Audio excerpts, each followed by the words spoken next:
कृष्ण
काय सांगू आता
Pada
waktu pada tengahnya mana tanya ramah.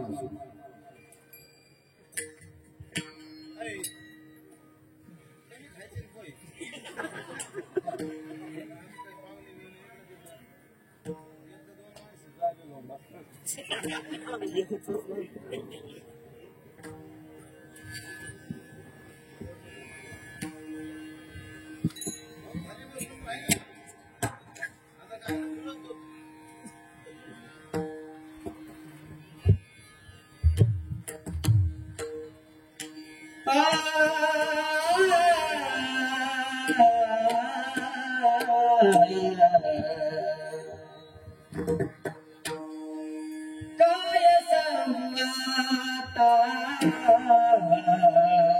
sangka cipta kaya sanggata sangka cipta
काय सांगू आता संतांचे उपकार, काय सांगू आता संतांचे उपकार, मज निरंतर जागविती. काय द्यावे त्यासी भावे उतराई, ठेविता पायी जीव थोडा. सहज बोलणे हितोपदेश, करुणी सायास शिकविती. काय द्यावे त्यासी भावे उतराई, ठेविता पायी जीव थोडा. तुका म्हणे वत्स धेनुवेचे चित्ती, तुका म्हणे वत्स धेनुवेचे चित्ती. तैसे मज येती सांभाळीत, काय द्यावे त्यासे भावे उतराई, ठेविता पायी जीव.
पावन झालू चर्वचरे महायोग पीठे तटे भीमर्थ्यम वरम पुंडरीकाय दातं मुनीन्द्रे समागत्य तिष्ठं तमानन्दकन्दं परब्रह्मलिङ्गं भजपानुरङ्गं सुमचरण सरोजं सान्द्रनिलं उदयभं जगन्नीतपानि मण्डनं मण्डनानां तरुण तुलसीमाला कंदरं कंजनेत्रं सदैधवलहासं श्रीविठ्ठलं चिन्तयामि मनोजवं मारुततुल्यवेगं जितेन्द्रियं बुद्धिमतं वरिष्ठं वातात्मजं वानरयुद्धमुख्यं श्रीरामदूतं शरणं प्रपद्ये गुरुर्ब्रह्मा गुरुर्विष्णु गुरुर्देवो महेश्वरा गुरुर्साक्षात् परब्रह्म तस्मै श्री गुरुवे नमः.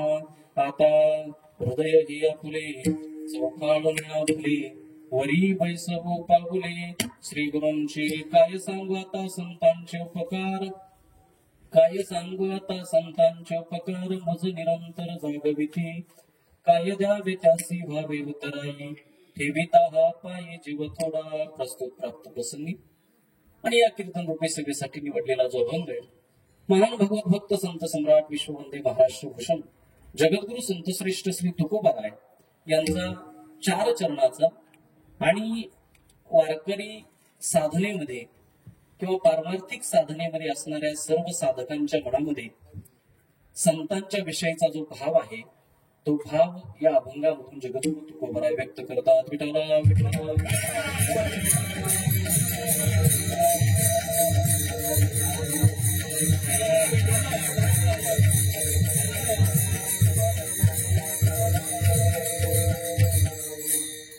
अभंगावर बोलण्यापूर्वी जो काही परिहार द्यायचा तो सांग.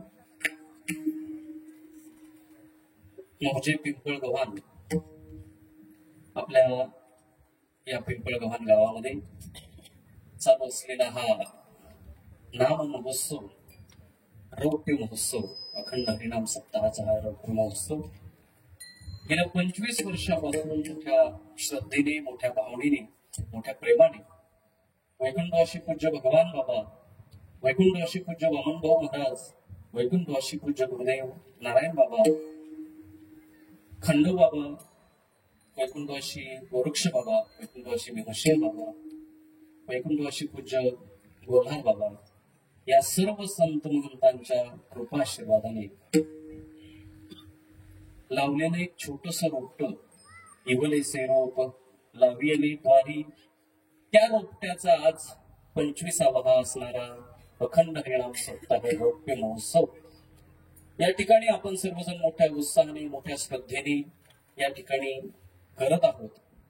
ज्यांच्या कुशल अशा मार्गदर्शनाखाली हा नाम सप्ताह, ज्यांच्या खूप कष्टातून हा नाम सप्ताह आणि हा भव्य दिव्य अशा प्रकारचं नियोजन आपल्या सगळ्यांना पाहायला मिळतंय. खरं तर आपल्या परिसराचं ते वैभव, आपल्या परिसराचं भाग्य आहे, कारण संत सहजासहजी भेटत नाही. आपल्या परिसराचं वैभव आहे आपल्या सर्वांचे गुरुवर्य हरिभक्तीपरायण परमपूज्य रामगिरी महाराज बाबांच्या उपस्थितीत म्हणण्यापेक्षा, मार्गदर्शनात म्हणण्यापेक्षा हा बाबांचा सप्ताह आहे आणि त्यामुळे मोठ्या श्रद्धेने, मोठ्या प्रेमाने आपण सर्वजण बाबा सांगतील त्या पद्धतीनं आपण या सप्ताहामध्ये सगळे आपल्याला वाटेल येतील ते काम आपण करत आहोत. सप्ताहाला आशीर्वाद खूप मोठ्या मोठ्यांचे आहेत. भगवानगडाचे मठाधिपती गुरुवर्य न्यायाचार्य नामदेव महाराज शास्त्री बाबांचा आशीर्वाद आहे. बेरीनाथ गडाचे मठाधिपती उद्या ते येणार आहेत.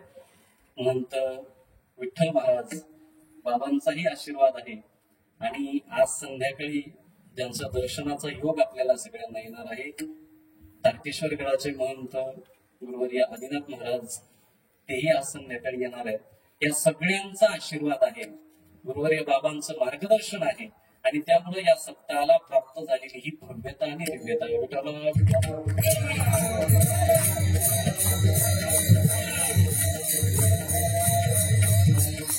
माझं परम भाग्य आहे की आज कीर्तनाला बाबाही उपस्थित आहेत आणि ज्यांचं आपण कीर्तन रात्री ऐकलं, ज्यांच्या कीर्तनाने आपण रात्री मंत्रमुग्ध झालो, असे विदर्भ रत्न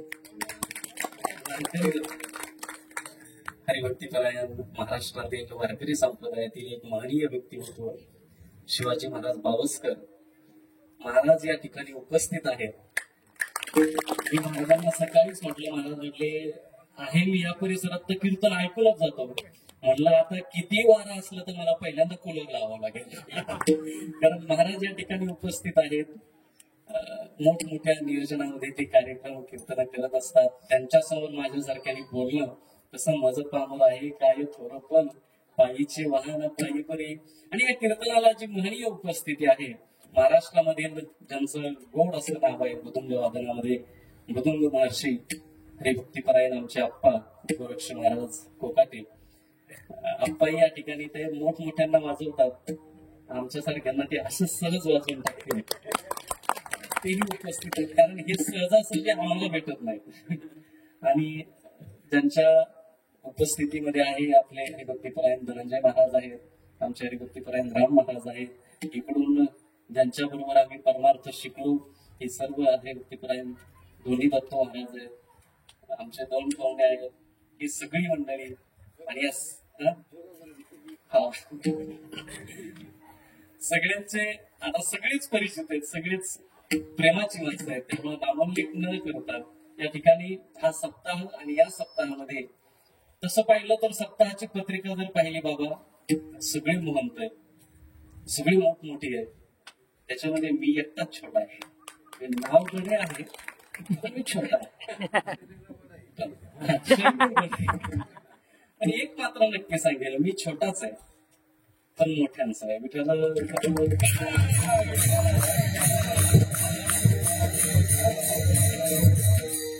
बाबांनी बोट धरून परमार्थामध्ये आणलं आणि मस्तकावरती जो हात ठेवला, लावणी हात कुरवाईला माथा, सांगितली चिंता न करावी. बाबांनी मस्तकावरती हात ठेवला आणि तुम्हा सगळ्यांच्या आशीर्वादाने महाराष्ट्रामध्ये बऱ्याच ठिकाणी प्रेमाने बोलवलं जातं, त्या ठिकाणी जाता येतं, ती केवळ बाबांची कृपा आहे.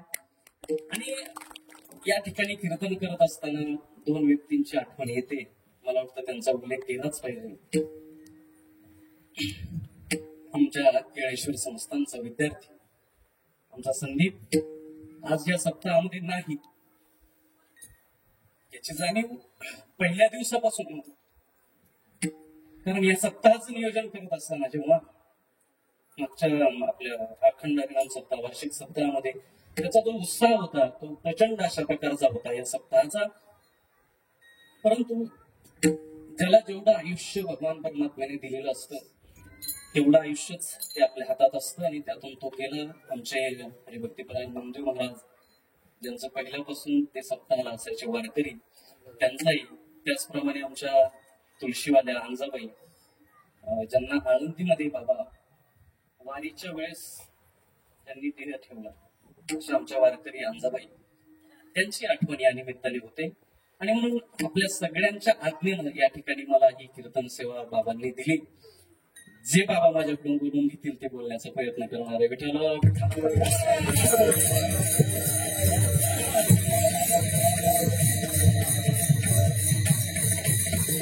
पारमार्थिक नाम साधनेला सुरुवात केल्यानंतर प्रत्येक साधकाच्या मनामध्ये आपल्या श्रीगुरु विषयी, आपल्या संतांविषयी जी भावना असते आणि प्रत्येकाला असं वाटत असतं की ती व्यक्त केली पाहिजे. आणि ती व्यक्त करत असताना शब्द सहजासहजी व्यक्तीला सापडत नाहीत. जगद्गुरु तुकोबराय या ठिकाणी या अभंगामधून जे बोलतात, ही भावना ही सर्वसामान्य सगळ्या साधकांची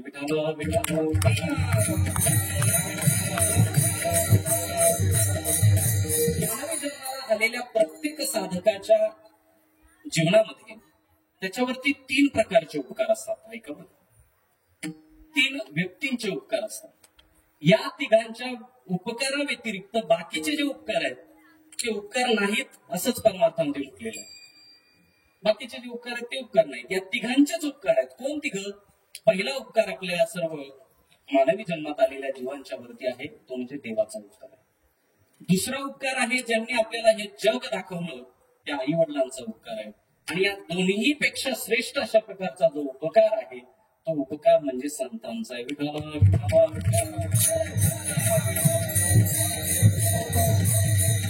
या तिघांचेच आपल्या जीवनावरती उपकार असतात. या तिघांच्या व्यतिरिक्त आपल्या जीवनावरती कोणाचाही उपकार नसतो. बाकीचे जे असतात ते व्यवहार असतात. बघा, बाकीचे काय असतात? ते मला महाराज मग आमच्या अडचणीमध्ये आम्हाला मदत करणारे त्यांचा आमच्यावरती उपकारच आहे. अडचणीमध्ये मदत करणारे त्यांचा उपकार आहे, पण व्यवहारातला उपकार आहे. एखाद्या अडचणीमध्ये आपल्याला जेव्हा एखादा व्यक्ती मदत करतो मग तो कोणत्याही मार्गाने करेल, म्हणजे तो आर्थिक बाबतीमध्ये करेल किंवा काही ठिकाणी तो स्वतः आपल्या पाठीशी उभा राहील. त्यावेळेचा जो ती जी मदत आहे ती मदत करत असताना प्रत्येकाच्या मनामध्ये एक भावना असते की मी आज याच्या अडीअडचणीमध्ये उभा राहिलो तर हा कधीतरी माझ्याही अडीअडचणीमध्ये उभा राहील. याला म्हणतात व्यवहार.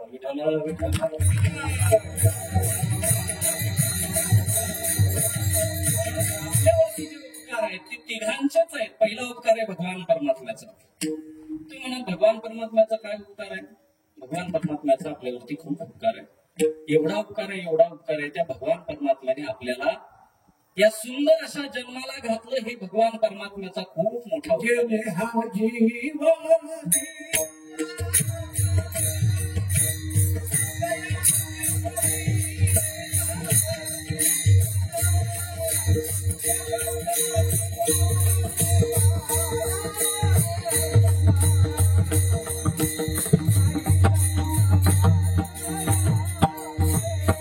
मोठं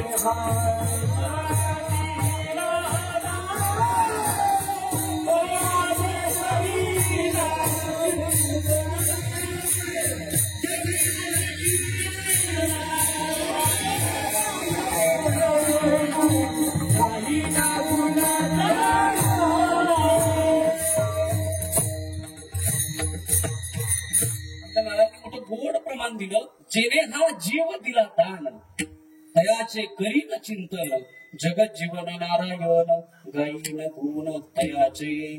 त्या भगवान परमात्म्याने हा देह आपल्याला दिला हे त्याचा उपकार.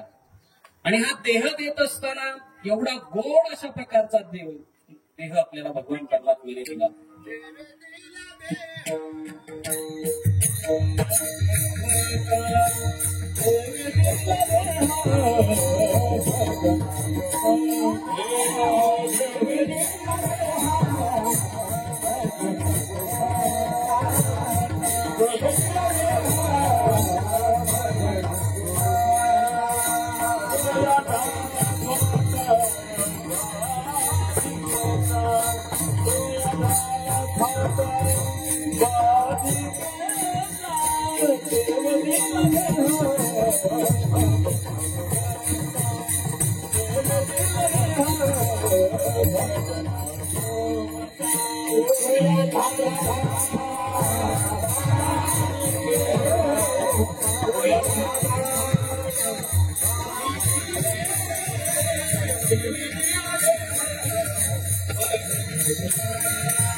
गुरुजी बाबांनी सांगितलं तो देह भगवान परमात्म्याने आपल्याला दिला. आणि कसा दिला बघा बरं का, खूप गोड प्रमाणे.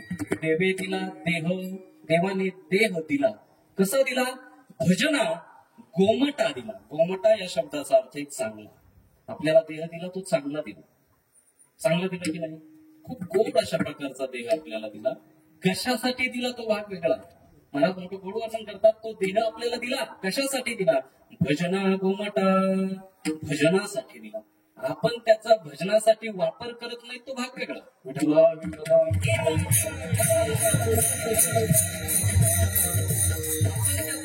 भजनासाठी नाही करत बाबा, भोजनासाठी करतो. भोजनासाठी बऱ्याच जणांच्या बाबतीमध्ये हे प्रमाण पक्क बसतं. फक्त भजन नाही, भोजन व्हायचं.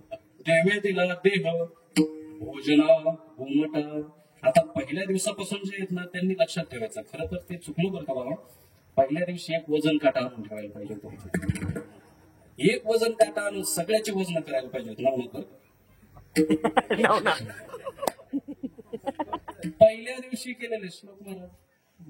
पहिल्या दिवशी जे वजन केलं आणि 7व्या म्हणजे काल्याच्या दिवशी वजन करून मगच विठ्ठल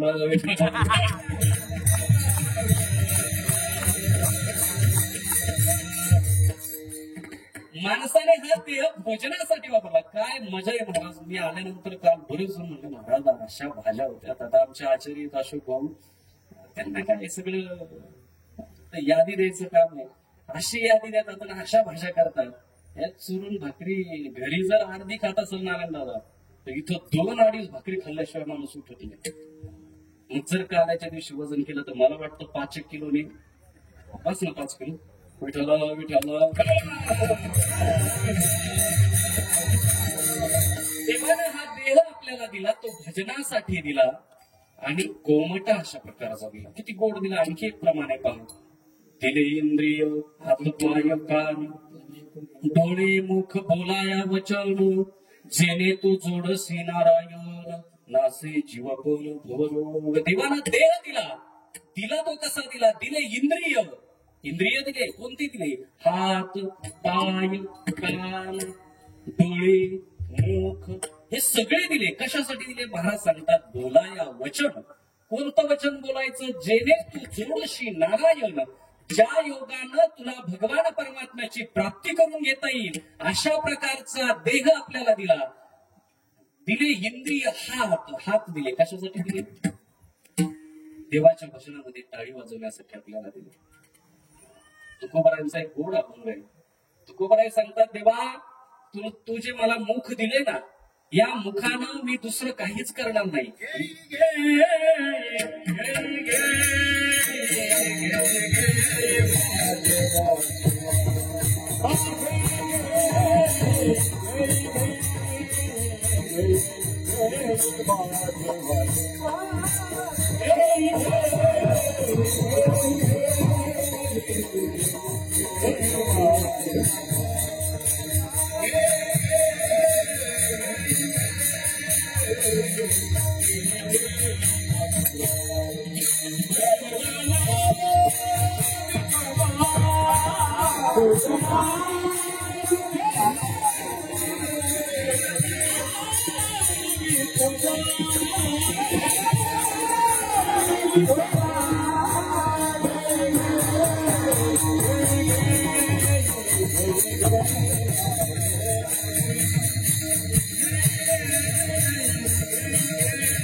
कुठं गोड प्रमाणे घेई घेई माझे वाचे गोड नाम विठोबाचे. महाराज वाचेला सांगतात, हे माझे वाचे, तुझ्याकडून दुसरं काही चिंतन नाही झालं पाहिजे. काय झालं पाहिजे? गोड नाम विठोबाचे. आणखी एक आपण नाही, येणे मुखे तुझे वर्णी गुणनाम, हेचे माझं प्रेम देई देवा. देवाला विनंती करतात जगद्गुरु तुकोबाराय की देवा, मला जो देह दिलाय, माझं जे मुख आहे, या मुखानं मी तुझं नामस्मरण करेन. मुखाने दुसरं काही बोलणार नाही. आणखी एका ठिकाणी महाराज सांगतात, बोलणार हवी, पण कसं बोलणार? बोलू रे वेदांती, बोलू रे सिद्धांती. आणि हेही बोलत असताना बोलू ऐसे बोल जेने बोले विठ्ठल बोले. आम्ही अशा प्रकारचं बोलू की ज्या बोलण्यानं भगवान परमात्मा डोलला पाहिजे असं आम्ही बोलू. हे तुकोबाराय सांगतात बरं का. आपण असं बोलू, आपण असं बोलू. आपण जर बोललो तर विठ्ठल डोलणार नाही. आपलं बोलणं असं की गावात भांडण लावल्याशिवाय आपण राहतो नाही. विठ्ठल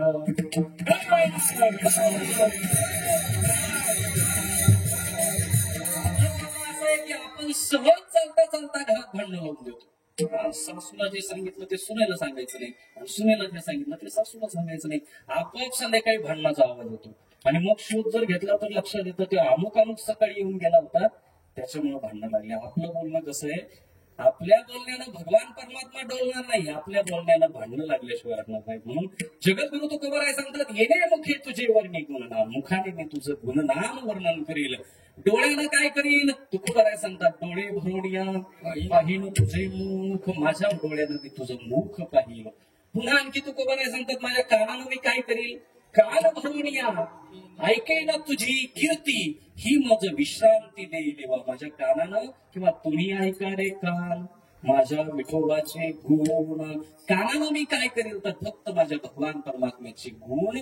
त्याच्याही पुढे जाऊन तुकोबाराय सांगतात, वाहे रंगी टाळी देवा, मी तुझ्या भजनामध्ये हातानं टाळी वाजवेल आणि नाचेन उदास. तुझ्या भजनामध्ये नाचेन. बरं का, नाचन म्हणजे कुठेही नाचन नाही. आपण नाचतो, आपण नाचतो, भजनात नाही नाचत. इथं जर नाचा म्हणलं तर पाय त्यांचे लटपट कापायला. पण तिकडे असं मंडप असाच असतो, फक्त सत्याचा नसतो. मंडप तिकडला असला पाहिजे. आणि काय लावलेलं असलं पाहिजे? नवरदेवाच्या कलराचं एकाच गोष्टीवर लक्ष असतं बाबा. नवरदेवाला 15 दिवस आधी विचार, येतो आम्ही, डीजे कोणता लावलाय, कोणता डीजे लावलाय? आणि दुसरं विचारलं ते मी इथे सांगत नाही.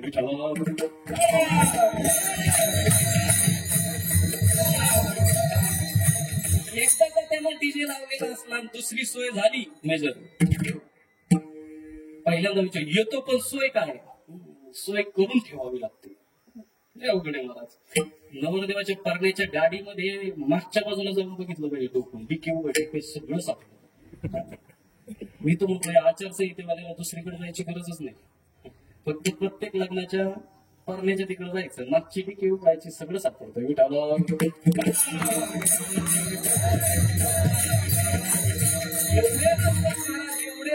एवढे नाचतात 12 वाजता सुरू झालेली मिरवणूक 2 वाजता 3 वाजता तरी थांबायला नाही. एक गाणं काय पाहिजे, एक गाणं 2-4 जण ते पटायचंच असतं. ते बिचारे मला वाटतं लग्न सोडून दुसऱ्या कोणत्याच कार्यक्रमाला जात नाही गणेश भाऊ, बरोबर ना? लग्न असलं म्हणजे हजर.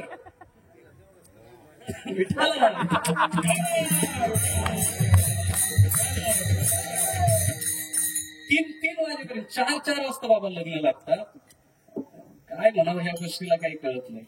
आणि हे कमी म्हणून काय, हे इकडे नाचतात आणि ह्याच्यात ना ह्या सगळ्या समोर बसल्या. आपल्या भागात ती अजून कथा नाही आली, ते बरं आहे. ह्या पण नसतात.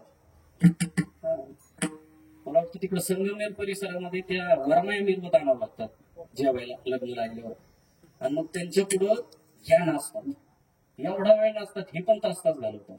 त्याच्या पुढची प्रथा आहे राम महाराजच त्यांच्या भागामध्ये जर गेलं संभाजीनगर परिसरामध्ये, नवरदेव मिरवून आणायला जेवढा वेळ लागतो महाराज, तेवढाच वेळ आता नवरी मिरवत आणायला सुद्धा लोक घ्यायला लागले. म्हणजे सकाळचं दुपारचं लग्न संध्याकाळी लागायला लागलं. ही गोष्ट काही चांगली आहे का वाईट आहे हेच मला कळत नाही. विठ्ठला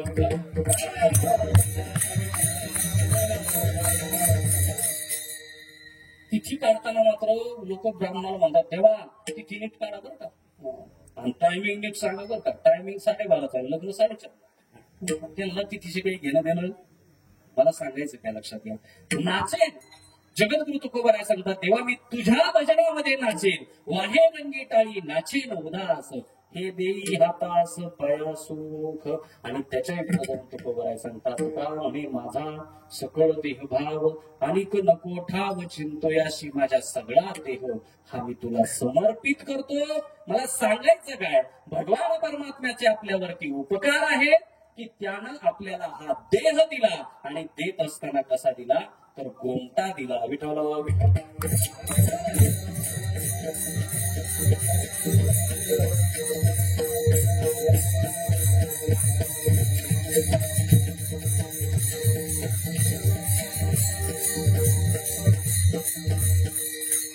त्याला गोमटा दिला, सुंदर अशा प्रकारचा देह दिला. कल्पना करा, आपल्याला चांगलंय सगळं, दोन्ही हात आहेत, दोन्ही पाय आहेत, दोन्ही डोळे आहेत, दोन्ही नाक आहेत, बरोबर ना? नाक एकच असतं, तोंडही सगळं व्यवस्थित दिले. कल्पना करा, होऊ नाही कोणाच्या जीवनामध्ये, पण जर आवाज एखादा अटॅक पॅरालिसिसचा अर्धा भाग जेव्हा शरीराचा कमी होतो, निकामी होतो, एका हातानं चालता येत नाही, एका हात उचलत नाही, एका डोळ्यात व्यवस्थित पाहता येत नाही, तोंड वाकडं झालेलं असतं. आणि अशा परिस्थितीमध्ये जर त्याला विचारलं कसं काय चाललंय, तो म्हणतो बरं बाबा, बरं चाललंय. कसं चाललंय मी नाही ऍक्शन करून दाखवू तिथं. पण मला सांगायचं काय लक्षात घ्या, जर असं जर काही झालं दैवयोगानं, आपल्या जीवनामध्ये एखादा डोळा गेला, एखादा हात निकामी झाला, एखादा पाय निकामी झाला, तर या सगळ्या गोष्टीची किंमत आपल्याला कळते. आणि कितीही रुपये जरी घातले, देवाला देह दिला, किती घेतलं मूल्य तुमच्याकडून, पैसे घेतले काय, घेतला का रुपये तुमच्याकडून, डिपॉझिट ठेवून घेतलं का? एखादी वस्तू आणायची असली तर तो दुकानदार सांगतो आधी तुम्हाला डिपॉझिट ठेवावं लागेल, त्याच्या किमती एवढा डिपॉझिट माझ्याकडे जमा करा, मग तुम्हाला ती वस्तू देतो. बघा बरं का, त्या देवानं 1 रुपया आपल्याकडून घेतला नाही. देवानं देह दिला, फुकट दिला, चांगला दिला. या देहाची किंमत आपल्याला सहजासहजी कळत नाही, पण जेव्हा एखादा अवयव आपला निकामी होतो तेव्हा बघा, तुम्ही नुसते गुडघे जाऊ द्या, नारायणाला काय होतं त्या माणसाला विचारा. एखाद्याचे पाय जेव्हा नंतर 50 नंतर जेव्हा पाय नटनट कापायला लागतात, चांगलं होत नाही, तेव्हा त्या देहाची किंमत आपल्याला कळते. देवाचा उपकार पहिला आपल्यावरती आहे की देवाने आपल्याला सुंदर देह दिला, आणि तो देह दिल्यामुळं आपण त्या भगवान परमात्म्याचं भजन करू शकतो. हा भगवान परमात्म्याचा उपकार आहे.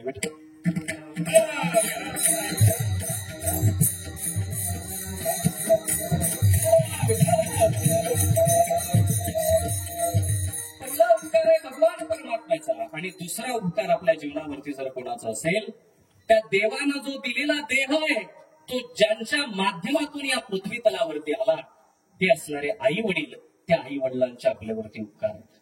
बघा बरं का, पहिला उपकार आहे भगवान परमात्म्याचं की त्यानं आपल्याला हा देह दिला.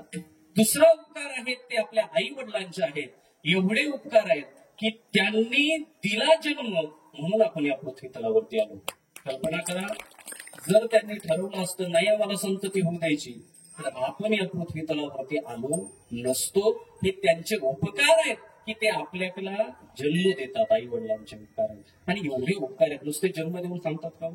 आपलं काम असं बाकीच्या प्राण्यांसारखं नाही ना. कुत्रीचं पिल्लू असतं, कुत्रीचं पिल्लू जन्माला आल्यानंतर 3-4 दिवशी ती कुत्री त्याच्याकडे लक्ष देत नाही, ते लगेच फिरायला लागतं. मांजरीचं पिल्लू हे 10-12 दिवस मांजर त्याच्याकडे लक्ष देते. एका घरातून दुसऱ्या घरात, दुसऱ्या घरातून तिसऱ्या घरात. 12-13 दिवसानंतर त्याचे डोळे उघडले, ते इकडे तिकडे चालायला फिरायला लागले की मांजर त्यांना सोडून देते. डुकरीचे पिल्लं विचारायचं नाही, गाढवाचे पिल्लं, शेळीचं कोकरू, साधारणतः 10 ते 15 दिवसामध्ये ती शेळी त्या पिलाचा विचार सुद्धा करत नाही. एकमेव मानवी जन्म असा आहे की या जन्मामध्ये आलेल्या त्या पिलाला 25-30 वर्षाचं होईपर्यंत काही कळत नाही. विठाला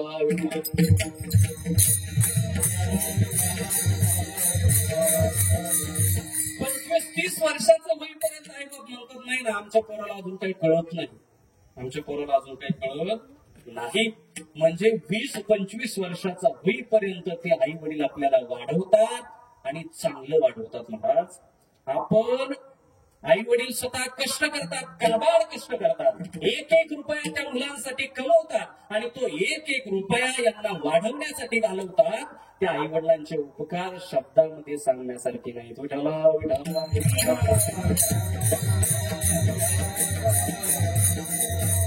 आईचं वर्णन करणाऱ्या बऱ्याचशा कविता तुम्ही ऐका, वडिलांचं वर्णन करणाऱ्या बऱ्याचशा कविता तुम्ही ऐका, पण जेव्हा आपलं वास्तविक जीवन असतं, आपली आई आणि आपल्या वडिलांचं वर्णन आपल्याला शब्दामध्ये करताच येत नाही.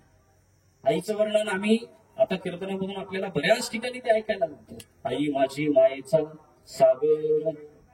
आई मायेचा सागर आहे, वडील आहे, पण या दोघांचंही वर्णन बाहेर कितीही जरी केलं, आपल्या आई वडिलांपाशी आपण त्यांचे उपकार व्यक्त करू शकत नाही. आई वडिलांचे खूप मोठे उपकार आहेत. ज्ञानोबा सांगतात, सकळ तीर्थाची धुरे जे एका माता पितरे तयांच्या सेवेशी शरीरे लोन की जे.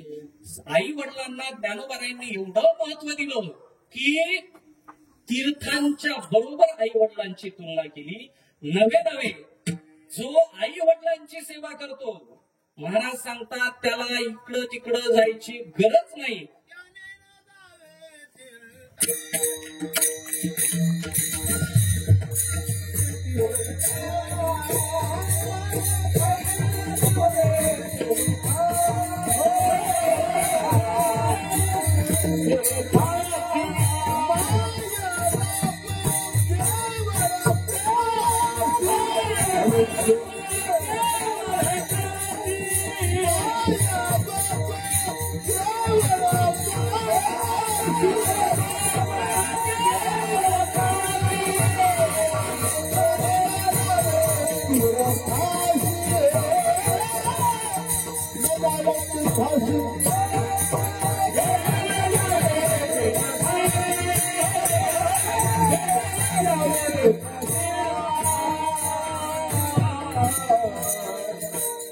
महाराजांनी मोठं गोड सांगितलं, माय बापे केवळ काशी तेने न जावे तीर्थाशी. ज्याच्या घरामध्ये आई वडील आहेत त्यानं तीर्थाला जायची गरज नाही. सगळी तीर्थ त्या आई वडिलांच्या पायाजवळ आहेत. त्यांची सेवा जरी केली तरी आपल्या जीवनाचं कोट कल्याण झाल्याशिवाय राहत नाही. पण घडतं असं की जे आई वडील आपल्या मुलासाठी काबाड कष्ट करतात, त्यांचेच मात्र शेवटच्या क्षणी झालेले हाल आपल्या आसपास पाहायला मिळतात. बाबा, अजून ग्रामीण भाग आहे, आपल्या भागामध्ये चांगलं आहे. जरी म्हाताऱ्याला वाकडं तिकडं जरी बोललेले कसून तरी सांभाळतात. शहरातला भाग आहे ते काहीच बोलत नाहीत. म्हणजे ते चांगलंही बोलत नाही महाराज, ते वाईटही बोलत नाहीत. एक दिवस त्यांना गाडीमध्ये घालतात आणि अशा एका ठिकाणी सोडून येतात की तिथून परत ते शेवटी सुद्धा घ्यायला येत नाहीत. विठाला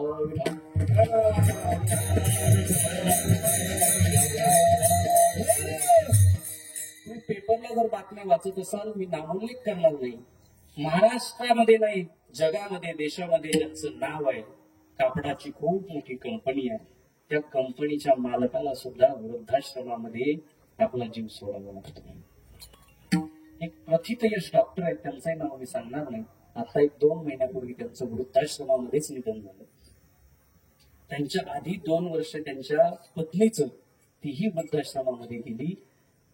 झालं असं धनवाद की जेव्हा त्या व्यक्तीची पत्नी, एक खूप मोठे डॉक्टर ज्यांनी त्यांच्या आयुष्यामध्ये 10 ते 20,000 सर्जरी केल्या असतील, ऑपरेशन्स केली असतील, अशा डॉक्टरच्या जीवनामध्ये परिस्थिती अशी निर्माण झाली. लोक शिकवतात मुलांना, शिकवू नये असं नाही, शिकवलंच पाहिजे. शिकवण्याच्या मनामध्ये एवढं शिकवतात, एवढं शिकवतात, एवढं शिकवतात. प्रत्येक बघा तुम्ही, सुशिक्षित लोकांचं स्वप्न असतं पोरगं परदेशामध्ये गेलं पाहिजे, पोरगं परदेशामध्ये गेलं पाहिजे. परदेशामध्ये जे पोराला घालतात तो जातो परदेशामध्ये, पण येत मात्र त्या डॉक्टरांची पत्नी जेव्हा ती शेवटच्या घटका मोजत होती, आता 2-4 दिवसामध्ये जाईल, तेव्हा डॉक्टरांनी मुलाला फोन केला, बाबा अरे तुझी आई आता 2-4 दिवसामध्ये जाणार आहे रे. खूप अवघड परिस्थिती आहे, ती बोलत नाही, हातपाय हलवत नाही, फक्त श्वास तिचा चालू आहे, 1-2 दिवसामध्ये जाईल. एक काम कर ना, ये ना तू, ये ना अंत्यविधीला तू ये. त्यांनी फोन केला आणि फोन केल्यानंतर तिकडून उत्तर मिळालं, बाबा मी येणार होतो, येऊ शकत नाही. त्याचं कारण मला खूप महत्वाची मीटिंग आहे आणि ती मीटिंग जर मी चुकवली तर माझी नोकरी धोक्यात येऊ शकते, मी येऊ शकत नाही. बाबा असं करा ना, त्या वृद्धाश्रमामधल्या सगळ्या लोकांच्या मदतीनं उद्या जर आईचं झालंच काही बरं वाईट तर तुम्ही काय करा, अंत्यविधी वरकून घ्या. हे बापांना ऐकलं, लक्षात घ्या काय परिस्थिती असेल त्या बापाची, की ज्या मुलासाठी एवढे काबाड कष्ट मी केले, तोच मुलगा आईच्या अंत्यविधीला यायला नाही म्हणतो. ही परिस्थिती आहे महाराज. आणि मग ते पाहिल्यानंतर त्या डॉक्टरांनी त्यांचं मृत्यूपत्र तयार केलं आणि त्याच्यामध्ये लिहिलं, माझा मुलगा जरी आला तरी त्याला माझी अंत्यविधी देऊ नका. विठ्ठल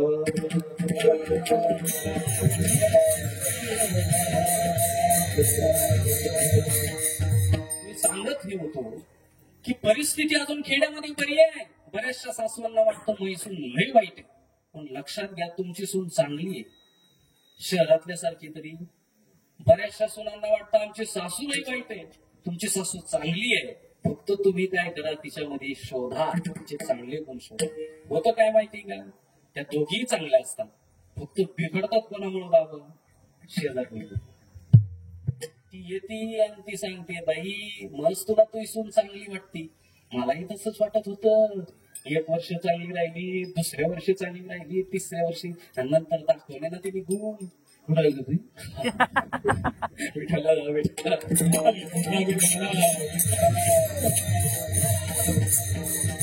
सांगायचं नाही की आपल्या घराचं गोकुळ करायचं, की आपल्या घराची मथुरा करायची, त्या घरातल्या 2 स्त्रियांवरती अवलंबून आहे. सासू आणि सुना जर व्यवस्थित राहिली, आता मला वाटतं पुढचे वृद्धाश्रम असो किंवा या बाकीच्या गोष्टीची असणारी वेळच येणार नाही. मला सांगायचंय काय, लक्षात घ्या, पहिला उपकार आहे आपल्यावरती, तो भगवान परमात्माचा आहे. आणि दुसरा उपकार आपल्यावरती आहे, ज्या आई वडिलांनी आपल्याला जन्म दिला त्या आई वडिलांचा आपल्यावरती उपकार आहे. आणि या दोन्हीही उपकारांच्या परे, या दोन्हीही उपकारांपेक्षा श्रेष्ठ उपकार जर आपल्यावरती कोणाचा असेल तर तो तिसरा उपकार आपल्यावरती आहे संतांचा. महादेवाच्या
अभंगाच्या पहिल्या चरणामध्ये जगद्गुरु तुकोबाराय त्या संतांचे उपकार वर्णन करतात. हे सांगतात त्या संतांचे एवढे उपकार आहेत. अभंगाची भाषा जर बघितली तर खूप गोड आहे. तुकोबाराय या ठिकाणी संतांचे उपकार सांगतात, पण उपकारासाठी शब्द मात्र असे वापरतात. तुकोबाराय सांगतात, काय सांगू आता संतांचे उपकार, त्या संतांचे उपकार काय सांगू, असं तुकोबाराय सांगतात. हा जो शब्द आहे ना काय, तो शब्द व्याकरणामध्ये मोठी कमाल करून देतो. व्याकरणामध्ये हा शब्द किंवा आपण बोलत असताना हा शब्द जेव्हा वापरतो तेव्हा तो बऱ्याच अर्थाने वापरतो. काही ठिकाणी काय हा शब्द वापरल्यानंतर त्या म्हणजे बघा तुम्ही जशी भावना असेल अंतकरणामध्ये त्या पद्धतीने काय हा शब्द वापरला जातो. बघा त्या कायला वेगवेगळे अर्थ त्या बोलण्यातून जाणवतात, त्यांच्या वाक्यातून जाणवतात. कल्पना करा आपल्या गावातली लोकबाई अशी येळीतली घेतली तरी ते सगळ्यात बसलेले आहेत. दादा आपली स्कूल येते जरी काही असलं तर कीर्तन झालं भेटू आपण भेटवला भेटला.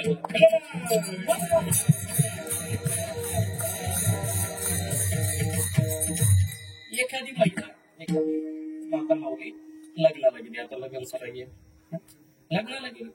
बघा तुम्ही काय या शब्दाचे दोन अर्थ वेगवेगळे मी तुम्हाला सांगतो. लग्नाला गेले, चांगलं लग्न होतं, मोठं लग्न होतं. गेली लग्नाला गेल्यानंतर मग ते लग्न झालं, सगळ्या गोष्टी पार पडल्या. ही सकाळच्या एसटीने गेली होती, संध्याकाळची एसटी येणार होती. मग ती यायच्या आधी ती गेली कुणाकडं, वरमाईकडं. ज्यांनी बोलवलेलं होतं त्या वरमाईकडे गेली. म्हणली, बाई काय तुम्ही लग्न केलं हो, काय गोड लग्न केलं, काय तुम्ही लग्नाला खर्च केला, काय तो मंडप, काय त्या गोष्टी, सगळं एवढं भारी, एवढं जेवण व्यवस्थित, सगळं तुम्ही व्यवस्थित केलं. मला तर बाई तुमचं लग्न लई आवडलं. बरं आता मी सकाळी आले म्हणे सकाळची एसटीने, मला आता निघायचं, निघू का मी. कोणाला म्हणली, दुखले गेला ना, कोणाला, वरमाईला, येऊ का आता मी. ती वरमाई म्हणली, बाई तुम्ही एवढ्या लांबून आला, सकाळची एसटीने तुम्ही आला, ते एसटीत ते खड्डे ती आपटत आपटत तुम्ही आला, त्यात तुम्ही एवढ्या नटून खटून आला, दिवसभर लग्नाला थांबला. तुम्ही आल्यामुळे आमच्या लग्नाची शोभा वाढली, तुम्ही आल्यामुळे आमच्या लग्नाला शोभा आली. आणि म्हणून तिने काय केलं, असं बोलत बोलत पेटीमध्ये हात घातला. पेटीच असतील ती तुमची असती का, त्या पेटीत हात घातला. पेटीतून एक छान साडी काढली आणि ती तिच्या हातामध्ये दिली. हातात साडी दिली, हातात साडी पडली. तिने ती साडी पिशवीत घातली आणि निघली. म्हणली, येऊ का, या.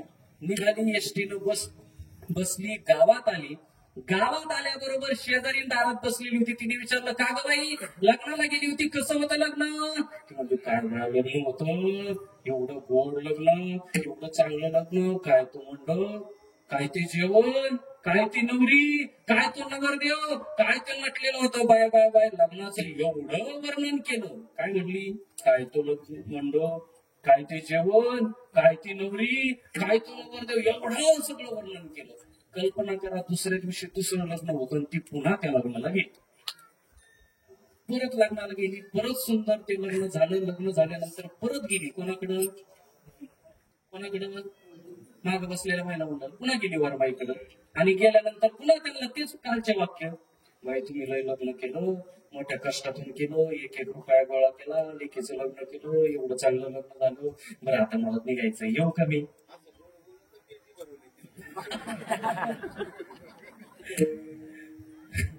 आणि मग येऊ का मी, येऊ का म्हणलं. ते म्हणलं, हा बरं झालं बाई तुम्ही आल्या, या तुम्ही आता, तुम्हाला पुन्हा एसटी लागायचं नाही. म्हणली, मग येऊ का मी. नाही म्हणलं, या तुम्ही आता, तुम्हाला एसटी लागायची नाही, स्टँडवर जावं लागेल, एसटीत बसावं लागेल. नाही ती म्हणली, बरं मग येऊ का. लय चांगलं लग्न झालं, येऊ का मी. ते म्हणले, या ना. बरं स्टँडवर पोहोचायला येऊ का. नाही म्हणे, मी जाते पण येऊ का. असं 10 वेळा येऊ का म्हणले महाराज ती 10 वेळा. ती वरमाई एवढी भारी होती ती 10 वेळा तिला हसणं झाले या ना या तुम्ही या या या या म्हणून ही निघली. बरं निघताना मला तिचा अवतार बघायला पाहिजे. मंडपाच्या दारातून जाताना जर जवळ उभे हे रांगून व्हाय ना तिकडून कुठं जवळ चालला एवढा तावाटावात निघते ती. कशी तरी घरी आली आणि ती कालची शेजारी पुन्हा वाटेवर बसलेली होती. विठला विठला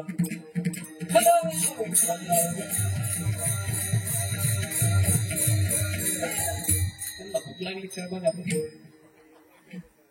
मला अचानक चालू झालं. नाही का अचानक चालू झालं. मी काय सांगत होतो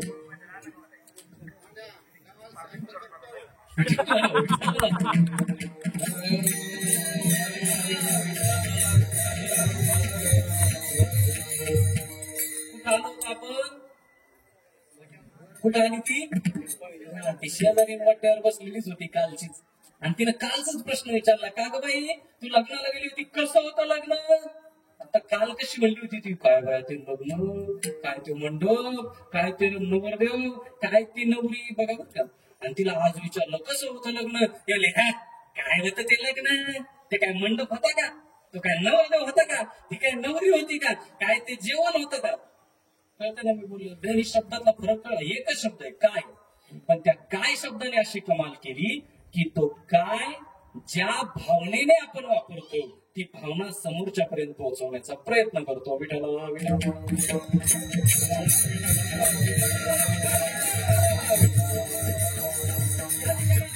तुकोबाराय सांगतात त्या संतांचं वर्णन कसं करू किंवा त्या संतांचे उपकार मी कसे वर्णन करू. काय सांगू आता संतांचे उपकार. काय हा शब्द ज्या ठिकाणी वर्णन करता येत नाही अशा ठिकाणी वापरला जातो. ज्या ठिकाणी शब्दामध्ये वर्णन केलं जाऊ शकत नाही अशा ठिकाणी वापरला जातो. तुकोबाराय सांगतात त्या संतांचं उपकार मी काय सांगतो. म्हणजे एवढे उपकार आहेत की ते शब्दामध्ये मला व्यक्त करता येत नाही. तुकोबारायांचं जर पाहिलं तुकोबारायांनी बऱ्याच ठिकाणी काय हा शब्द ती म्हणा काय वाणू आता नकुरे ही वाणी मस्तक चरणी ठेवी तसे किंवा अनेक ठिकाणी आहे. काय मी उद्धार पावे काय कृपा करीन नारायण ऐसे सांगा तुम्ही संत जन करा समाधान चित्त माझे. ज्या ज्या ठिकाणी तुकोबारायांना असं वाटलं की या लोकांचं वर्णन करण्यापेक्षा ते वर्णन आपल्याला करता येऊ शकत नाही त्या ठिकाणी तुकोबाराय सांगतात काय सांगू आता संतांचे उपकार. त्या संतांचे उपकार मी कसे वर्णन करू. ते संत काय करतात तर मज निरंतर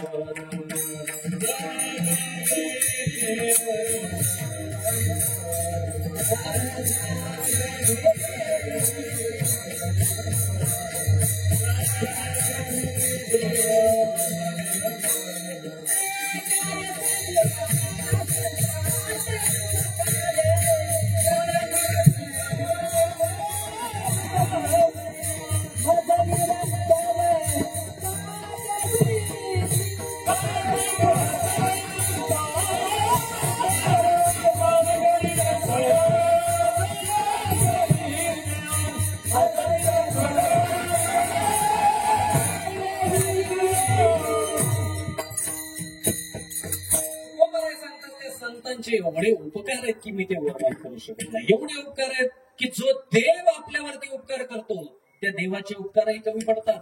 आई वडील आपल्यावरती उपकार करतात त्यांचेही उपकार कमी पडतात. आणि या दोघांच्याही उपकारापेक्षा श्रेष्ठ उपकार जर कोणाचा असेल तर तो संतांचा आहे.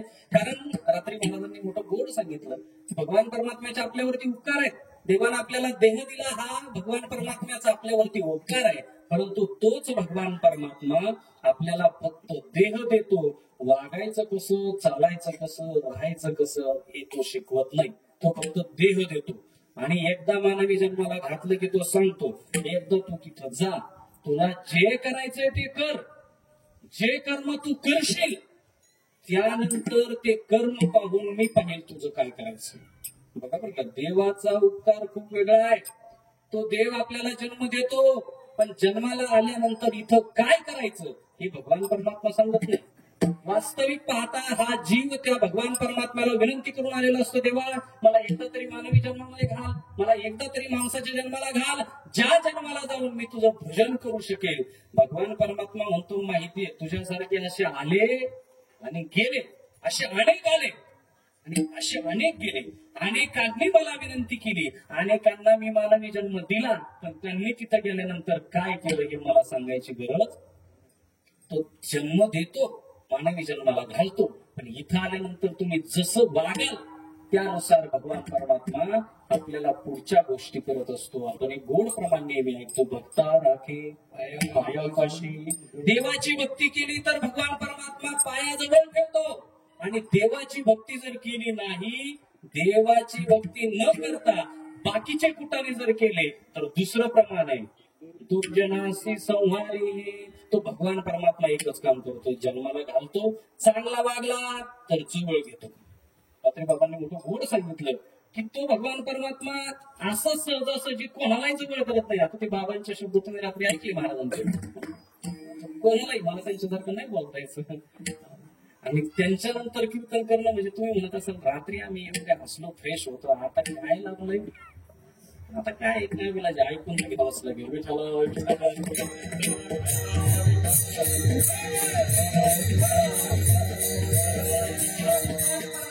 सगळ्यांचा सांभाळ करतो, सगळ्यांचा सांभाळ करतो. आपण म्हणतो सकळ जीवांचा करीतो सांभाळ, तुझं मग करील ऐसे नाही, तो सगळ्यांचा सांभाळ करतो.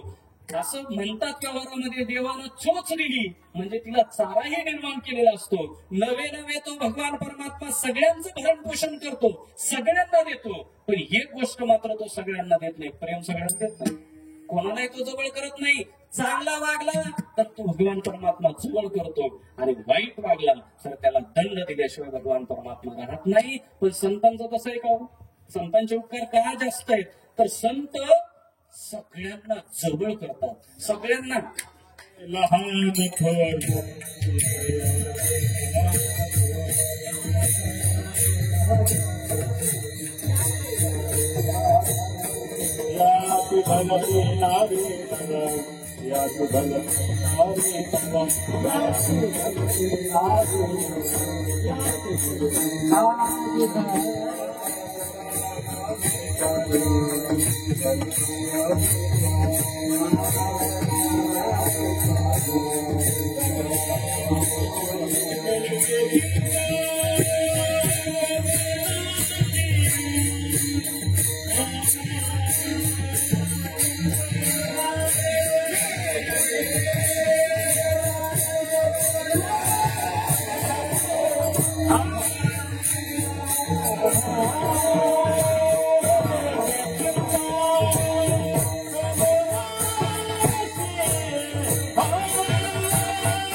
बरोबर घेऊन जातात. भाग्य आहे आपल्यासाठी की जे चालते ज्ञानाचे बिंब, तयाचे अवयव ते सुखाचे कोण, हेर माणूस पण ते बांब लौकिक बाबू. बाबा समोर तेव्हा मला जास्त बोलता येत नाही. आपलं भाग्य आहे. मी तर नेहमी म्हणत असतो की बाबा आमचा परिसर आम्ही का भाग्यवान, भाऊ बाबांच्या नंतर आम्ही जन्माला आलो. आमचा परिसर खूप तसा म्हणजे डोंगरात दऱ्याखोऱ्यात राहणारा हा परिसर, हे सगळे लोक भाऊ बाबांच्या नंतर आपण जन्माला आलो म्हणून आपण भाग्यवान. त्यांचे संस्कार, त्यांच्या संस्कारामध्ये आपण वाढलो म्हणून आपण भाग्यवान. भाऊ बाबांच्या आधी आपण कसे असतो याची कल्पना न केलेली बरी. विठ्ठल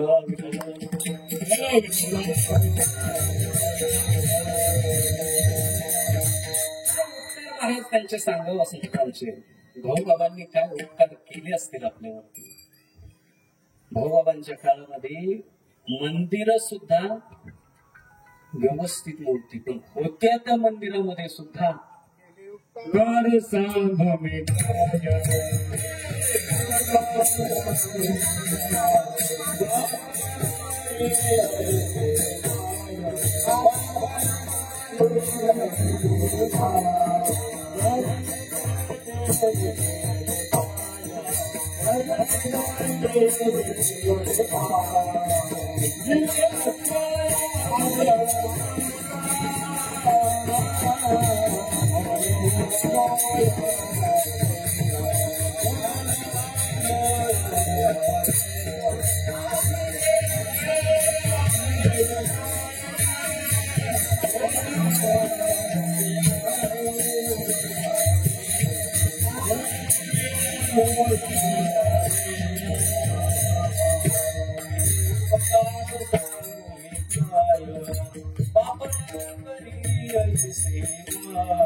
किती गोड आहे. केले उपकार सांगू मी काय, पाप न करी.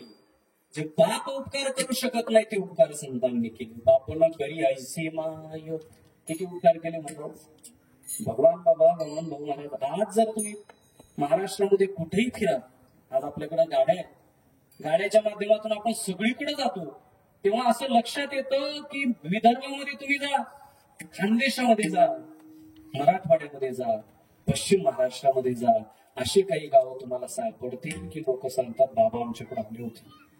भगवान बाबा त्या काळामध्ये आले होते, वामन भाऊ महाराज त्या काळामध्ये आमच्या गावामध्ये आले होते. त्या काळात बाबांनी समाज असा घडवला की घरामध्ये आणि गावाच्या मंदिरामध्ये त्या काळामध्ये वाघुरी अडकवलेले असायचे. पेट्यावले म्हातारे इथं सगळे जेवढे आहेत त्या सगळ्यांना माहिती आहे की तो काळ होता. भगवान बाबांनी, तुम्ही वरच्या भागामध्ये पाठवण्याकडच्या भागामध्ये जर गेले तर तुमच्या लक्षात येईल की लोक सांगतात बाबा आमच्याकडे बाबा यायचे. एक गाव तर आम्हाला असं बाबा जात असतात वगैरे बाबा दरवर्षी त्या गावामध्ये. त्या गावामध्ये भगवान बाबा जायचे. कधी जायचे माहिती, इकडे इकडे इकडे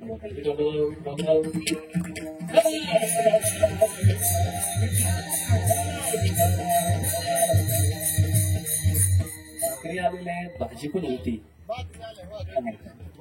भाकरी आल्या, भाजी पण आहे, भाकरीवर चटणी पण आलेली आहे, लोणचं पण आहे. परवा दिवशी तर एक जण लोणचं असं वाढवत होता धनु महाराज. म्हणायचं घ्या बरं का लोणचं, लोणचं घ्या, लय भारी आहे, लोणचं घ्या, लय भारी आहे. संपवायचं बरं का, लयच भारी लोणचं आहे. मी म्हणत ते लोणचं असं वाढत होतं जसं ते भाकरी वाटतायत. म्हणजे एवढं ते आणि लोक घेत होते, एवढा आनंद येत असत. आनंद भाकरी आलेल्या आहेत, भाजीला थोडासा झंझळ येते. आचार्य बाबा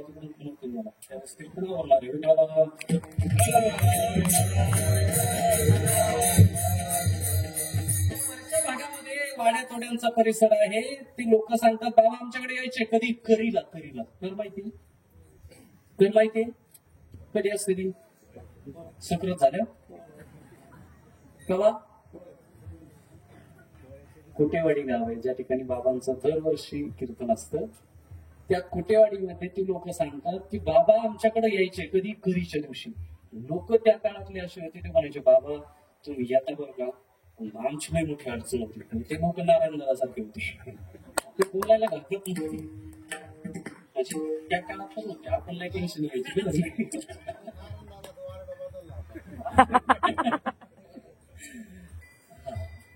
ती लोक म्हणायचे बाबा तुम्ही आता आमची बरीच मोठी अडचण होती. ते म्हणायचे काय होतं बाबा, आम्ही दरवर्षी कर खेळायला, म्हणजे कर खेळणार काय होतं, आम्ही करीला जातो, ते खेळायला जातो. नेमकं बाबा त्याच दिवशी तुम्ही येता, आमची लई मोठी अडचण होती बाबा. बाबा म्हणायचे काय हरकत नाही, तुम्ही कर खेळायला जाताना मी पण येतो ना तुमच्या बरोबर. बाबांनी काय केलं, 1-2 वर्ष त्यांच्या बरोबर करीला गेले कर खेळायला. आता करीला तिथे गेल्यावर काय होतं, बुंदी होती का, तिथं जाऊन काहीतरी एखादा प्राणी मारायचा, तो आणायचा आणि आणून त्याचं काय करायचं मला सांगायची गरज. बाबांनी 1-2 वर्ष त्यांच्या बरोबर कर खेळायला सुद्धा बाबा गेले. आणि 2-3 वर्षानंतर बाबांनी करीला सप्ताह सांगितला. पाटोदा तालुक्यामध्ये यवनवडी गाव आहे, त्या ठिकाणची जर पशुहत्या आपण बघितली, अगदी आपल्या जवळ असणारं कानिबनाथ मढीचं जे देवस्थान आहे, त्या मढीच्या देवस्थानावरती होत असलेली पशुहत्या स्वतः भाऊंनी थांबवली. मला सांगायचंय काय, लक्षात घ्या. भाऊ आणि बाबांनी या परिसराला एवढं वळण लावलं की आज महाराष्ट्राच्या पाठीवरती तुम्ही कुठेही जा, महाराष्ट्रामध्ये कुठेही गेल्यानंतर जर विचारलं कुठले आहात आपण, अभिमानाने सांगावं वाटतं की मी भगवानगडाच्या परिसरामधला. आणि नुसतं भगवानगडाच्या परिसरातला म्हटलं ना, त्या लोकांचं पुढचं वाक्य येतं खूप चांगल्या परिसरातलं. आम्ही पुणे परिसरामध्ये राहतो, नुसतं लोकांना कळालं ना की हे भगवानगड परिसरातले. आता तर लोक एवढे ते सांगतात बाबा काही करा, एकदा तरी शास्त्रीजींना आपल्या आपल्या परिसराची ही ताकद आहे, परिसराची ताकद आहे. त्या संतांचे उपकार एवढे मोठे आहेत की ते उपकार आपल्या सारख्यांच्या शब्दानं आपण व्यक्त करू शकत नाही. पण त्या संतांनी या समाजाला लावलेलं वळण आहे की त्याचा परिणाम आहे 25वा हा सप्ताह एवढ्या मोठ्या प्रमाणावरती आपण साजरा करतो.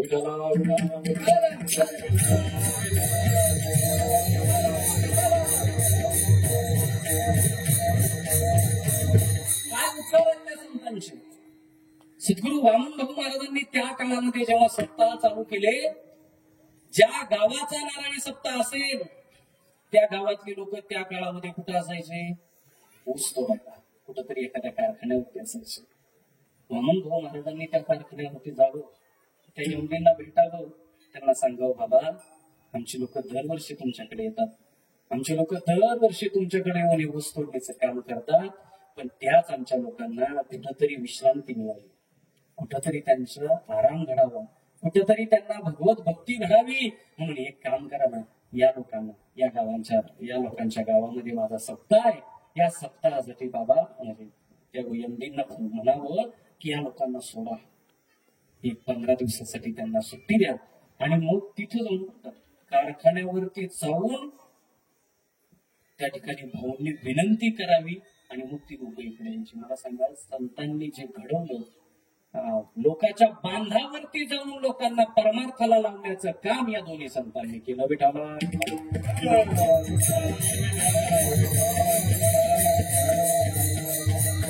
मी नेहमी म्हणत असतो की आपलं भाग्य आहे आपण भगवान बाबा आणि वामन भाऊ महाराजांच्या नंतर जन्माला. थोडस भाग्य कमी पडलं, आपल्याला त्यांची भेट घडली नाही, त्यांचं दर्शन घेता आलं नाही, बरोबर. पण भाऊ बाबांचं ज्यांना दर्शन झालं नाही त्यांनी काही कमतरता वाटू द्यायची नाही. ज्यांना भाऊ आणि बाबांचं दर्शन झालं नाही, भाऊ आणि बाबांच्या नंतर सद्गुरू गुरुदेव नारायण बाबा आपण सगळ्यांनी बघितले. ज्यांना भाऊ बघायचे होते त्यांना भाऊही नारायण बाबांमध्ये दिसले, आणि ज्यांना भगवान बाबा बघायचे होते ते भगवान बाबाही नारायण बाबांमध्ये दिसले. ते आपलं भाग्य. आणि त्याच्याही पुढचं आज नारायण बाबांना जाऊन मला वाटतं 14 वर्ष. हा, तर या सगळ्या वर्षा म्हणजे याच्यानंतर जे जन्माला आले असतील कदाचित नारायण बाबांना त्यांनी बघितलं नसेल. मी तर त्याच्याही पुढे जाऊन सांगेल, ज्यांनी भगवान बाबांना बघितलं नाही ज्यांनी वामन भाऊ महाराजांना बघितलं नाही, ज्यांनी गुरुदेव नारायण बाबांना बघितलं नाही, आपल्या समोर आपले गुरुवर्य बाबा आहेत, त्यांच्याकडे पाहिलं की आपल्याला भगवान बाबाही दिसतील, त्यांच्याकडे पाहिलं की वामन भाऊ महाराजही दिसतील, आणि त्यांच्याकडे पाहिलं की आपल्याला नारायण बाबाही दिसतील. हे संतांचे आपल्यावरती उपकार आहेत. विठाला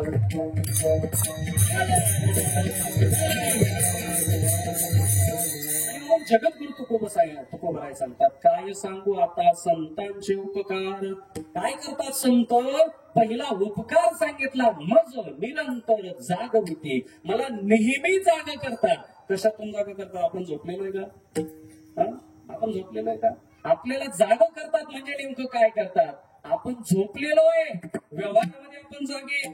व्यवहारामध्ये माणसं झोपतच नाहीत. एखाद दिवशी रात्रीची लाईट असू द्या, रात्रभर नक्कीच जागा असतो. आपण झोपत नाही तो भाग वेगळा, पण एका बाबतीमध्ये मात्र आपण झोपलेलो आहोत. आपण अज्ञानाच्या अंधकारामध्ये झोपलेलो आहोत. आणि मग आपल्याला या संतांनी जाग करावं. उठा जागे भारे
संतांमध्ये ही ताकद आहे की संत सगळ्यांना जाग करतात. संत तुम्हाला जाग करतात, संत संतांनाही जाग करतात. आणि संत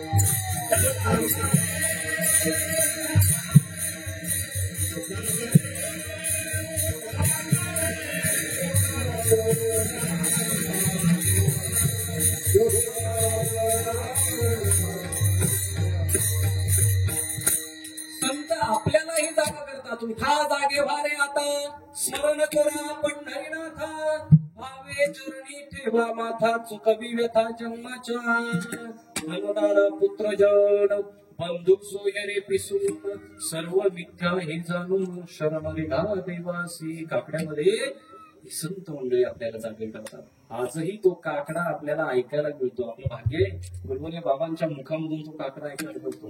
आणि बाबा तेवढ्याच अर्थतेने सगळ्याला सांगत असतात, उठा जागे अरे आता. बाबांचा आवाज कानावरती पडला की ज्याला पहाटगाड झोप लागते ना, तो सुद्धा उठून बसतो. काही काहीला काही केलं तर कुंभकर नसते, नाही उठत तो भाग वेगळा. कारण उठायला सुद्धा, या ठिकाणी यायला सुद्धा बहुत सुकृताची जोडी. म्हणून विठ्ठली देवाची आवड निर्माण व्हायला सुद्धा काय लागतं? बहुत सुकृत.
संत आपल्याला जाग करतात, संत संतांना जाग करतात आणि संत देवालाही जाग करतात. उठा सकळ जेवण उठले नारायण, संत देवालाही जाग करतात.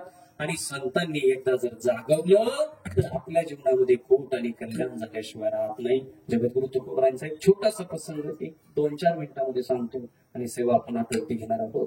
जगद्गुरु तुकोबरायांनी ज्यांच्यावरती कृपा केली, ज्यांच्या बरोबर जगद्गुरु तुकोबरायांनी ज्यांना समवेत घेतलं, त्या सगळ्यांच्या जीवनामध्ये आमूलाग्र बदल जगद्गुरु तुकोबरायांनी केला. तुकोबरायांच्या सहवासामध्ये आलेले असंच एक व्यक्तिमत्व संताजी महाराज जगदाळे. तेही समाजाचे संताजी महाराज. त्यांचा मोठा गोड अभंग आहे, चारिता गोधनी गुंतिलो वचनी मज येणे झाले. मला वाटतं तुकोबरायांच्या बाबतीमध्ये तो सुंदर अभंग आहे की चारिता गोधने आम्ही गुंतलो वचने.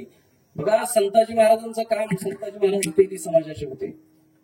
त्या भंडारा डोंगराच्या परिसरामध्ये आज त्यांची समाधी आहे. त्या परिसरामध्ये ते राहणारे दररोज जे काही गुरु असतील ते गुरु गाया घेऊन संताजी महाराजांनी भंडारा डोंगरावरती जावं. भंडारा डोंगरावरती गेलं की तिथे तुकोबरायांचं भजन चालू असायचं. 1-2 दिवसानंतर 10-5 दिवसानंतर तुकोबरायांची आणि संताजी महाराजांची चांगली थोडस बोलणं बसणं व्हायला लागलं. आणि बोलणं बसणं झाल्यानंतर जगद्गुरु तुकोबरायांनी अभंग सांगावेत आणि संताजी महाराजांनी ते अभंग लिहावेत. म्हणजे आज जो जगद्गुरु तुकोबरायांचा गाथा आहे तो गाथा संताजी महाराजांनी लिहिलेला गाथा आहे. लक्षात घ्या, तुकोबरायांनी अभंग म्हणावेत आणि संताजी महाराजांनी ते लिहावेत. आजही संताजी महाराजांच्या समाधीच्या तिथे आपण गेलो तर त्या ठिकाणी त्यांचा हस्तलिखित गाथा आपल्याला पाहायला मिळतो. आणि या अभंगापेक्षाही जास्त अभंग त्या गाथ्यामध्ये आहेत. ती प्रत आपल्याला पाहायला मिळते. संताजी महाराजांनी अभंग लिहावे, जगद्गुरु तुकोबरायांनी सुचतील तसे अभंग म्हणावेत, त्यांनी लिहून काढावेत. अशा प्रकारे दोघांमध्ये सख्य निर्माण झालं. आणि एक दिवस बोलता बोलता बोलता बोलता त्यांच्या दोघांमध्ये गप्पा चालू झाल्या. संताजी महाराज म्हणले, महाराज तुम्ही आणि मी दोघेही आता बरोबर राहतोय, पण महाराज जर कर्म धर्म संयोगाने आपल्या दोघांपैकी कोण लवकर जाईल ते सांगता येत नाही. पण महाराज एक लक्षात ठेवावे, जर मी तुमच्या आधी गेलो तर तुम्ही माझ्या अंत्यविधीला यायचं. माझ्या अंत्यविधीला तुम्ही यायचं. आणि जर मी तुमच्या नंतर गेलो तर मी तुमच्या अंत्यविधीला असणार आहे. दोघांचं वचन एकमेकाला दिलं. तुकोबरायांनी सांगितलं, संताजी बाबा काळजी करू नका, तुमच्या अंत्यविधीला मी येणार आणि 3 मुठी माती तुमच्यावरती मी टाकणार. त्यानंतर अशा प्रकारे तुमचा अंत्यविधी होईल. हे वचन एकमेकांचं ठरलं. कर्म धर्म संयोगाने झालं असं. जगद्गुरु तुकोबरायांचं वैकुंठ गमन झालं. तुकोबराय वैकुंठाला निघून गेले. संताजी महाराजांना हे कळालं. त्यावेळेस झालं असं होतं, तुकोबराय 2-3 दिवस आधी सगळ्यांना विनंती करत होते, चला माझ्या बरोबर वैकुंठाला. लोक काही यायला तयार नव्हते. आणि त्या शेवटच्या 2-3 दिवसामध्ये संताजी महाराज सुद्धा देऊळ आलेले होते. तुकोबरायांनी संताजी महाराजांना निरोप पाठवला की संताजी बुवा या, आता मी वैकुंठाला जाणार आहे.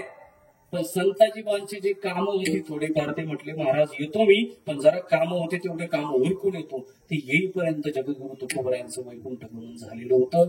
आणि संताजी महाराज त्या ठिकाणी रडायला लागले. सांगितलं, महाराज आपलं ठरलं होतं तुम्ही माझ्या नंतर जायचं, तुम्ही माझ्या अंत्यविधीला येणार आहे, पण महाराज एक लक्षात ठेवा, मी जेव्हा जाईल तेव्हा मी तसा जाणार नाही. माझ्या अंत्यविधीला माझ्या असणाऱ्या देहावरती 3 मुठी माती तुम्ही टाकल्याशिवाय मी त्या ठिकाणी माझा अंत्यविधी होणार नाही. आणि अशा प्रकारे म्हणत म्हणत काही वर्षानंतर संताजी महाराज गेले.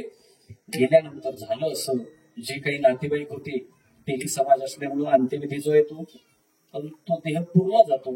आणि मग अशा प्रकारे अंत्यविधीसाठी सगळे आप्तेष्ट जमा झाले, सगळे एकत्र आले आणि अंत्यविधी चालू झाला. तो खड्डा वगैरे खणला गेला, त्यामध्ये संताजी महाराजांना बसवलं गेलं. सगळ्यांनी माती टाकली, पण माती टाकल्यानंतर व्हायचं असं, ती माती गळ्यापर्यंत यायची, तोंडापर्यंत यायची, नाकापर्यंत यायची. आणि ती माती टाकून जेव्हा ती नाकापर्यंत यायची तेव्हा संताजी महाराज उठून बसायचे.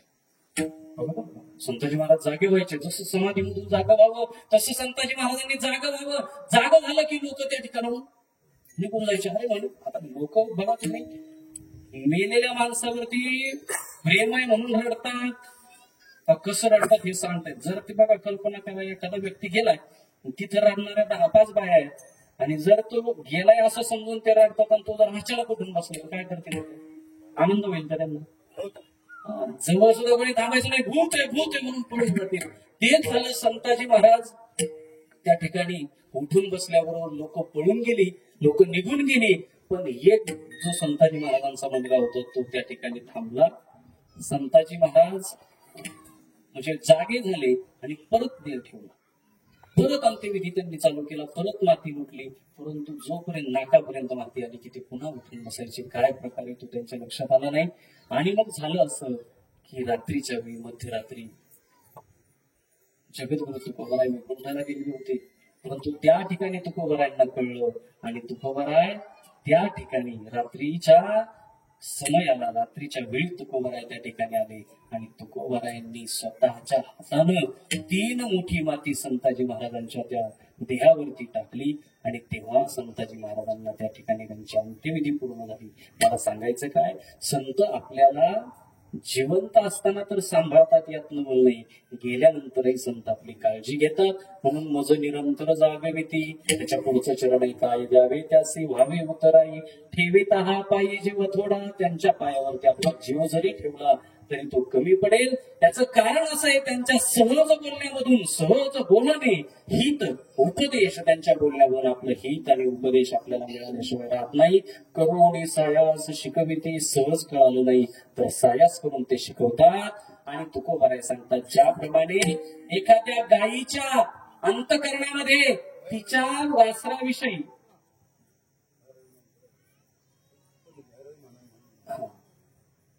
तिच्या वासराविषयीचं जे प्रेम असतं, तुका मी बस धिनवेचे चित्ती, तैसे मज येते सांभाळी, तर काय द्यावे त्याचे व्हावे उतराई, ठेवी तो हा पायी जीव थोडा. एक मोठ्या प्रेमाने आपण भजन करूया. विडोबा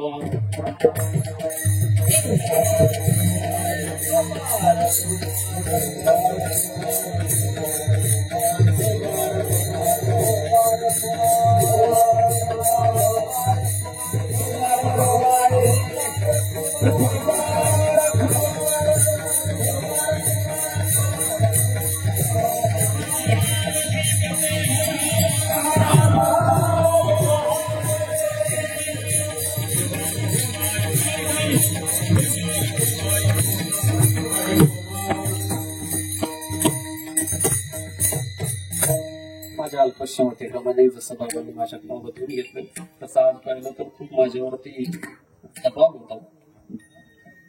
त्या ठिकाणी बरोबर बाबा तर आहेतच, आदरणीय भक्तिपरायण शिवाजी महाराज बावस्कर महाराजही या ठिकाणी मागे उभा राहिलेले. मला भीती वाटत होती, मी बोलताना मागे बोलत होतो, चुकतोय का काय, चुकतोय का काय. आणि म्हणून या सगळ्यांच्या उपस्थितीमध्ये आपण सगळ्यांनी मला हा सन्मान दिला, त्याबद्दल मी आपल्या समस्त गावकरी मंडळीचं ऋणी आहे. कारण माझ्यासारख्याला तुम्ही सगळ्यांनी या ठिकाणी आज्ञा दिली आणि या ठिकाणी आमच्या कीर्तन सेवेचे यजमान आता ते सगळ्यांच्या समोर टाकले म्हणून त्यांचं नाव माझ्या समोर टाकले. ते म्हणले ते अजून चालू आहे, ते म्हणले शंकर महाराजाला यजमान